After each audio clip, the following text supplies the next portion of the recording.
মুসলমান হয়ে ইবাদত করে ঈমানের সঙ্গে মৃত্যুবরণ করলে জান্নাতবাসী হওয়া যাবে। এটি জান্নাতে যাওয়ার সহজ ও সাধারণ সূত্র। মুমিনের জীবন অনুষঙ্গে থাকে পরকালের চিন্তা।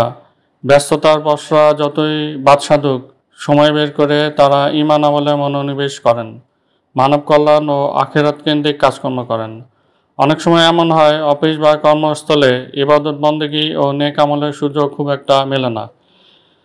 তাই যারা এমন ব্যস্ততায় অভ্যস্ত, তাদের জন্য অল্প আমলে বিপুল সওয়াব লাভ করার সহজ উপায় হলো শাওয়াল মাসের 6 রোজা রাখা। এই 6 রোজায় মিলবে সারা বছর রোজা রাখার সব। রাসূল সাল্লাল্লাহু আলাইহি সাল্লাম বলেছেন, রোজা এমন এক ঢাল যার বান্দাকে জাহান্নাম থেকে আত্মরক্ষা করবে।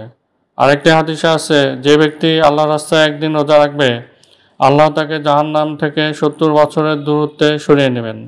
শাওয়াল মাসের 6 রোজাকে ইসলাম বিশেষ গুরুত্ব দিয়েছে। পূর্বসূরি আলেমরা অত্যন্ত গুরুত্বের সঙ্গে রমজান মাসে রোজা পালন করতেন। শরীয়তের দৃষ্টিতে শাওয়াল মাসে 6 রোজা রাখা মুস্তাহাব।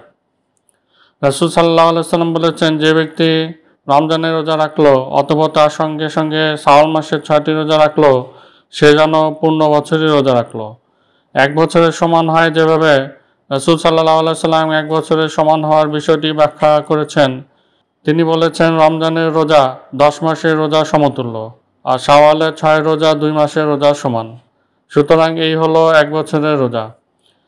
মুহাদ্দিসরা বিষয়টি আরও ব্যাখ্যা করে বলেন, আল্লাহ তাআলা বলেন, কেউ কোনো সৎ কাজ করলে সে তার 10 গুণ সওয়াব পাবে, এবং কেউ কোনো অসৎ কাজ করলে তাকে শুধু তারই প্রতিদান দেওয়া হবে।